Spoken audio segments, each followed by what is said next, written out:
Yeah, this is Bang Bang Ray Hill, just a little podcast. Yeah, I was talking to someone the other day about this, and I thought I'd get it off my chest now. You imagine being a kid, yeah, a young kid, 5, 7, and being sexually abused mentally, as well as physically and internally. Yeah, a young child, mate, being all that, and it's all in your head. It never seems to go away, and you're trying to get it out of your head. Yeah, all of a sudden you start going down the fair. You're working down the fair and you're getting older, now you're 8, 9, 10, and you're working down the fair, you're doing all these things, you're even working down a blacksmith's to get money for your mum. You're about 10, 11, you're doing silly things with your mates, burgling shops and things like that, yeah. But in your mind's just ruined, mate. You don't know where you are, what you're doing, or whatever, and you don't know if you're doing the wrong thing or the right thing. And all of a sudden, then you start doing silly things like to rob other places, bigger places, bigger shops, more money, and getting and becoming more of a handful, yeah, than what you was years and years ago, yeah. And then all of a sudden, I went down to a club called Private Youth Centre and started to do weights. Weights. I was getting quite good at it, and down there they had a punch bag and some old pads, really old in them days, really old pads. Like filthy, dirty old things, but it doesn't matter. You're only hitting them. You know what I mean?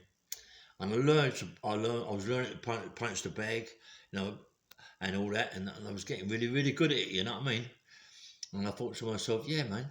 You're going to be all right. Well, keep going, mate. And the guy that was training said, you're going to be good, you know. You're going to be a good little fighter, but you must keep going. Now I'm 11, 12, and I go over the fair, and what does I do? I'm about 11, 12, 13. I'll get in the ring after my mate's been in the ring with someone. I'll get in the ring with one of the guys.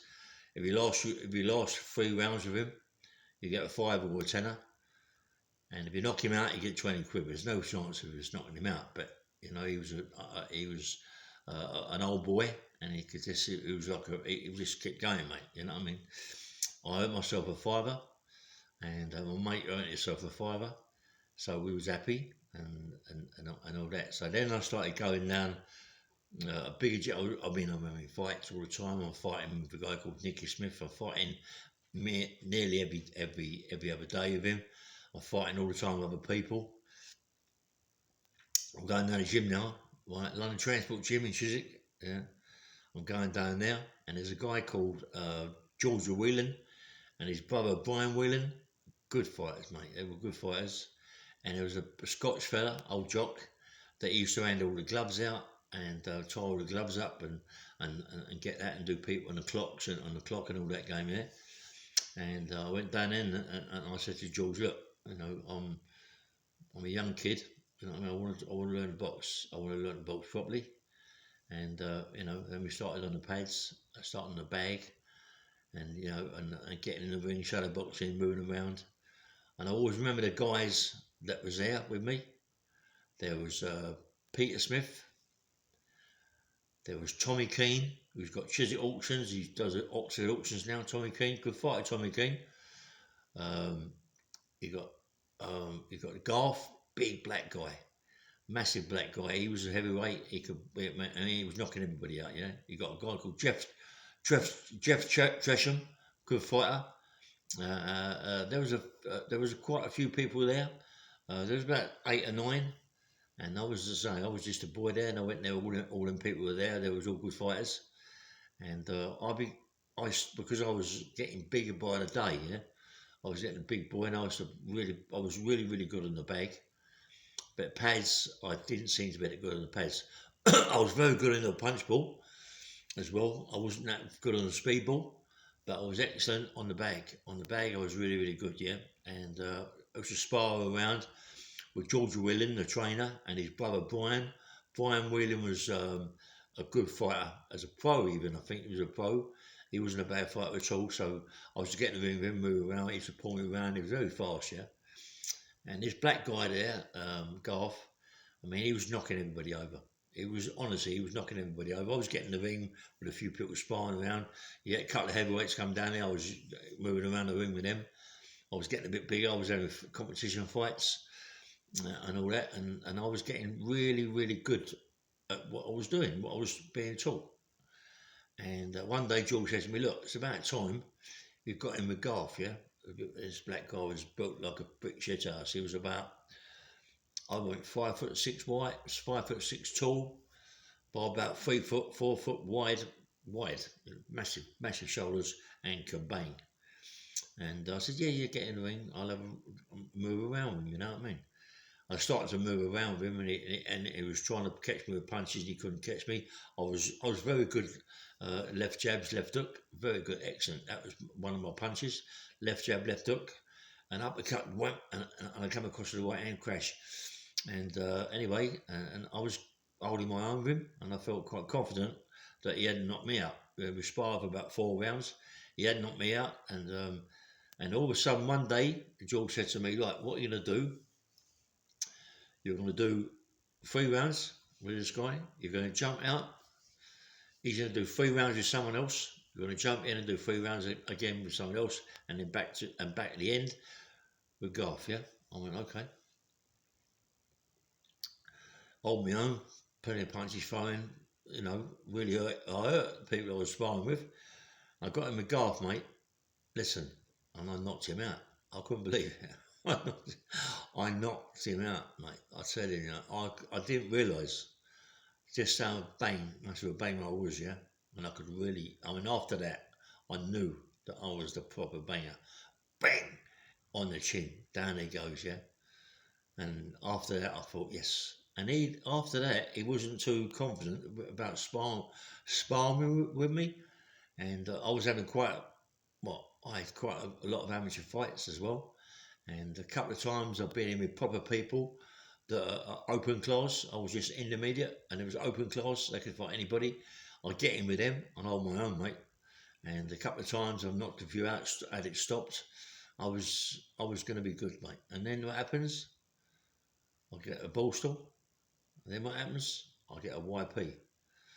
So now it's like, it's crazy, isn't it? It's going to go up, ping tong on me, isn't it? It's going to go ping tong, everything's going to go upside down, yeah? Anyway, when I come out of my YP, I'm not quite sure, I come out of my ball stall, sorry.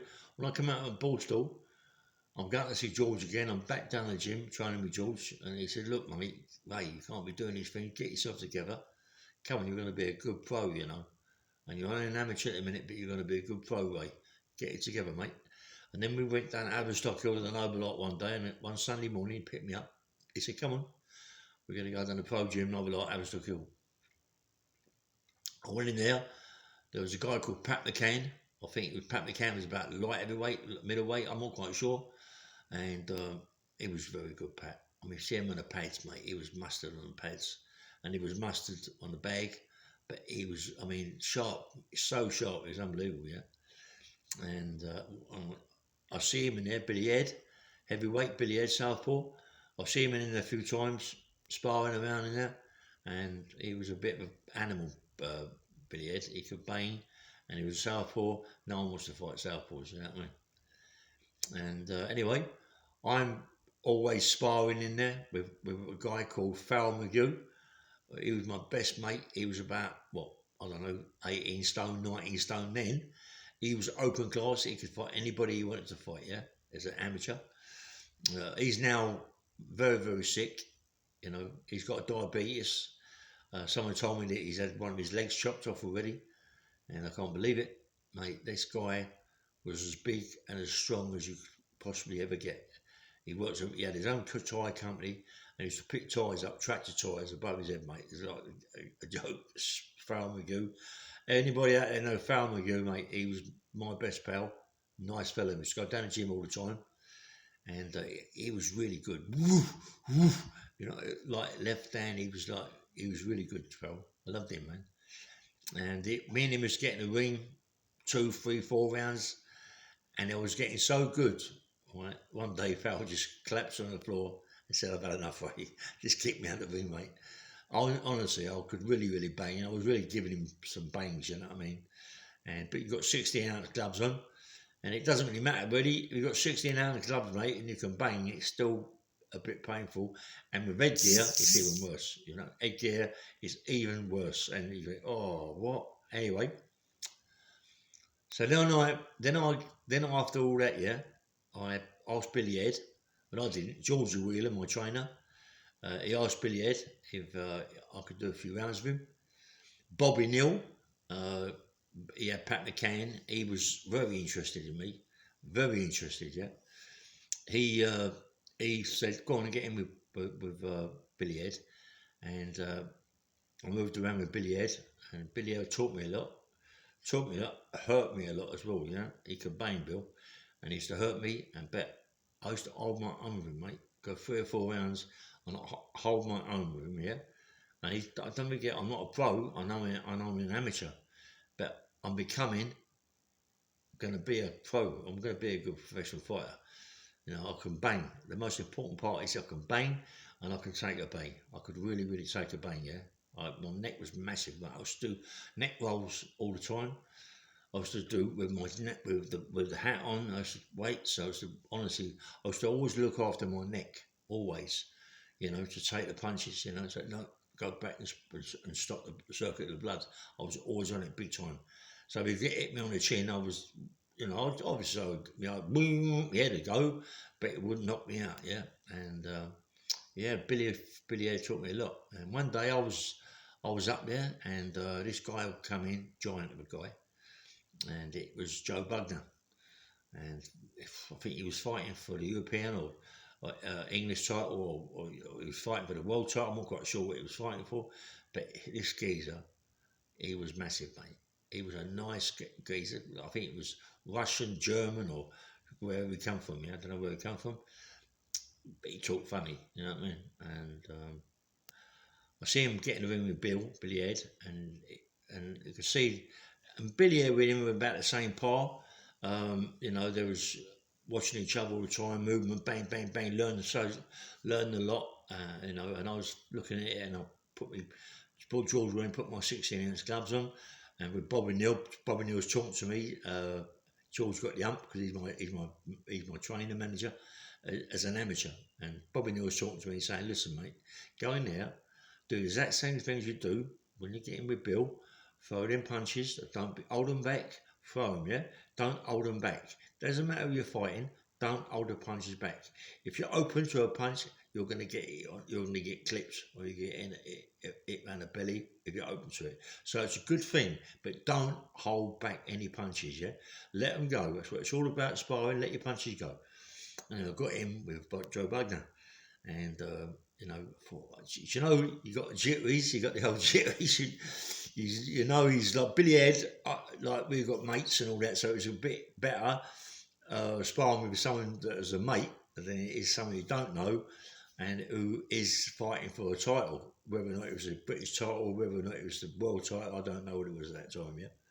Anyway, I'll get in with him, and mate, he just pulled me around, pushed me around, moved me around like a fucking baby.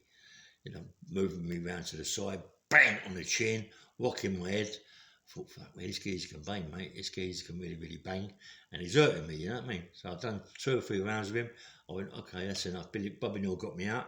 George Williams said, hold up, he's my boy. But Bobby Neal got me out and we started to talk to me. Bob was nice as a pro fight, as a pro trainer. Bobby Neal, George Williams, good pals. They both boxed together as amateurs and professionals. So they knew each other really well, really well.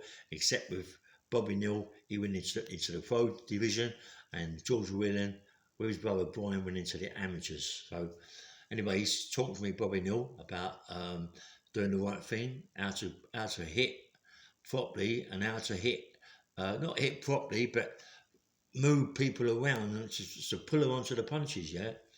And he was telling me to do it with Joe Bugner. It was like trying to move a brick wall, mate. He was massive, strong as an ox. But the following Sunday, I was in the gym with George. This is before, it's not the following Sunday, it's the same time, yeah. I'm in the gym, I'm having a massage. Bobby Neal comes in, starts talking, says, "Listen, um, I've been watching you move around. I've been watching you on the bag. I've been watching you do a lot of floor work, a lot of skipping, and you're good. You're very good coming here, and you train here for 2 hours. Excellent. You know what I mean? I'm gonna have a talk with George. I would like maybe for you to turn pro, so we can have a chat and all this that and the other. Yeah. So I'm very excited. You know what I mean? Because I'm only a kid. Yeah. All right. And anyway, talks to George. George came back and said, "No, I'm not ready for it, mate. You're not turning pro yet. I'm not ready for you to turn pro." I mean, John Gardner, I've seen him have a few rounds with Billy Ed. I'm not quite sure if John Gardner had a few rounds with Joe Bugner. He might have done, but he might have done when I wasn't there, But I mean, John Gardner, good fighter, mate. Big, big, big respect for John Gardner. Fittest man I've ever seen, and he was consistent when he trained, and consistent when he sparred. He never held back. It was all forward, and through plenty of punches. I loved John L. Gardner. Anyway, I got come down the following Sunday, and Mark come down with Farrell. Me and Farrell had a couple of 2 rounds, 3 rounds, and the Farrell come out. Billy Ed got in. I had 2 rounds with Billy Ed. I got out the ring, and I think Joe Bugner got in with Billy Ed, and and then to be honest, George says to me, don't get in with Bugner. Bobby Neal said, get in with Bugner, and you got to learn a little bit more, Ray. So I took notice of George Whelan, because he was my amateur trainer. Bobby Neal said, look, we had a talk and this, that and the other, but he left it. The following week, I never showed up. I was supposed to go Sunday morning. They come looking for me, and I wasn't around. I was with a young girl, yeah. And so, George started to get the hump, because, put so much into me, and I put so much into fighting, where I was running every day. Every day I was doing 8 mile, 9 mile. We was going to Alsington, all this big hill, running up there. We was doing so much road work. It was unbelievable, yeah. And George would get me in a van and take me in a van 4 or 5 mile away, maybe more than that, and then say, "Well, I'll meet you back home." You know what I mean? And I'd have to run back home, and I learned a lot from George. George was the best man I've ever met in my life, as far as training and being a nice guy, yeah. And this particular Sunday, we went back down Aberstock Hill, another lot, and I got him with Bugner. Straight away, I got him with Bugner, and I did not let him hurt me, mate. I wouldn't let him hurt me. I wouldn't let him pull me around and hurt me, because I kept banging. All Bobby Neal kept saying to me is, as he comes in, bang, bang, just hit him, mate. Don't matter where you hit him, on the shoulders or anywhere around the top, hit him. Chest, shoulders, face. If you can hit his face, yeah. But hit him, keep hitting him, around the shoulders, around the chest. Keep throwing punches. And I've done exactly what he told me to. And believe me, mate, it changed the whole part about boxing. It changed me, yeah. And then what happens? I met my mate Leslie McIntyre. Me and Leslie McIntyre go back years, doing work together, burglaries, not burglaries as such burglaries, but like shops and things as kids, yeah. And Leslie's dad really was the first man really to train us. We was training in bags full up with brick and sand around the house. The old man was a good fighter. Ghana, come from Guyana, good fighter, the old man. And anyway, Leslie come down to Aberstock Hill, and I was walked outside when I was on a chat, mate. Walked up and he said, "What's up, mate?" He went, "Look, I'm training down the Wellet in Highgate with Georgie Francis and Mickey Duff. Come down." I said, "No, look, I'm in here, mate." He went, "Come down, please, come down with me." So I went to the Wellet in Highgate, Georgie Francis, Mickey Duff, and a few other fighters, Harry Levine. I think Harry Levine he used to be a ref or something. I'm not quite sure, but he was there. I've been there a couple of times, and Jarvis Astaire have been there. That's a bit nice, Jarvis Astaire, isn't it? But anyway, he said to me, "Come in, Les, and start moving around." And I went in there on the bag, done a little bit of shadow boxing, which I was quite impressed with the way I shadow boxed. Got in the bag. I didn't say talk to no one really, missed me and Leslie. And I got in the spar, I forget who I was sparring with, black guy, I forget his name now. And I held my own with him, yeah. And I got in the ring with the middleweight. The middleweight, I'm going to find out his name, and I'll give him a left hook there and knock his spark out with his big 16 ounce gloves.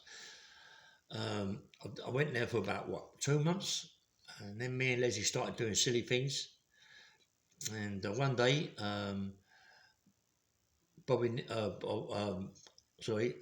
George Francis and Bob and he came around my house, and what did I do?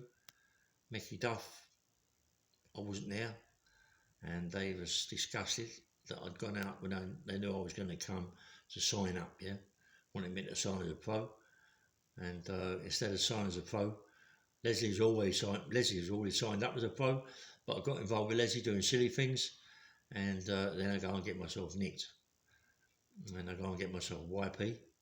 I get 62, 3 years, 6 months YP, and then I started to ruin my life. And but I was fighting in the old company, got in the powerlifting team, and become very, very powerful, very, very strong. I was always in there mucking about. There was no bags and all that in there, but we regularly we would fight. We'd have fights with people, and a lot of people. Malcolm Peace. I mean, he could have a row, Malcolm. And rest in peace, mate. Someone keeps saying to me, "You don't know Malcolm Peace? He was 6'2". Well, not the Malcolm Peace I know, mate. Malcolm Peace I know is about 5'7" or 5'8". Short guy, can bang. Could bang, legs like tree trunks. His brother was a pro. That's the guy I know, Malcolm Peace. So whoever said that to me, I don't think you know the same person that I know, yeah? Anyway, me and Malcolm used to fight regular, not each other, but other people. And as I say, I moved on from there, come out. I went to the Scrubs. Then I met Cliff Fields. Met Cliff going into I was always into in the laundrette, meeting all the train robbers, and I come on. I mean, you meet them people. I mean, believe me, it opens your eyes.